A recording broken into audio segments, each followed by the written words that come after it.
Hi, I'm Chas with Chas's Crazy Creations, and today I'm going to be talking to you about Dixie Belle Gator hide. They have several top coats, but you don't need it with Dixie Belle paint. You can just leave the paint on its own and it will stand up. But if you have a project that maybe is going to get higher traffic, like I have a chair that I'm going to be doing today, then you might want to put a little extra layer on it just for a protectant or a sealant. Some of their products are water resistant, and I'm choosing the Gator hide because it is water repellent. So this is what the product looks like. Here, my container is well loved. And you can put it on with a brush. I'm gonna put it on with Dixie Belle sponge, and I have cut my sponge in half because I feel like I work a little better with a smaller piece of sponge. You can use it wet or dry. I've tried both. I've learned I prefer dry.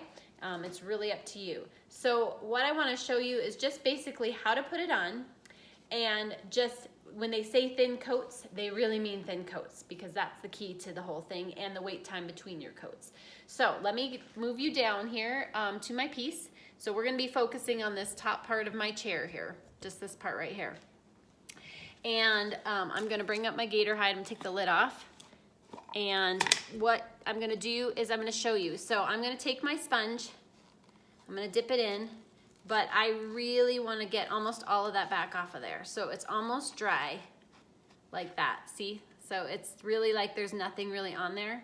The sponge will soak up some too. And then what you're gonna do is you're gonna just wipe it along here and just one thin coat. And you may miss some spots, but that's okay. And what will happen as you're doing this here is you will see that it will have a little shimmer or shine to it. And that will tell you where you have gone. So all you're doing is just wiping it back and forth. I'm getting it in some of the creases here, some of the grooves, and I'm hoping you can see that sheen change to it when you do it the first coat. But basically I'm just getting that on there, and if you miss some, it's okay because you'll come back with your second coat. I mean, that's kind of what it's for, and that's all there is to it. So basically it's going on excuse me, it's going on pretty dry from the start, just like that, and nice straight lines when you're done. Get it on there, but then get it nice and straight and flat, and this will help. The one reason I like the sponge is it will get rid of some brush strokes too. So now what I want to do with that section, or I'm going to be going on and continue with this whole piece, I need to let it dry between coats, and it's really important to do that, and it needs to be dry 2 hours, and then I'm going to repeat the same process. So again, the key as I do the top here is dipping it in and then really getting most of it all back off. If you have a brush, you're going to want to do the same thing. So it's basically all back off the container, and then you're just going to brush it on to the top of your piece, however you want to do it. Thin coats. If you get any drips, the great thing about a sponge is it helps you wipe them up, which is really nice too. So it creates a nice effect. So that's really it.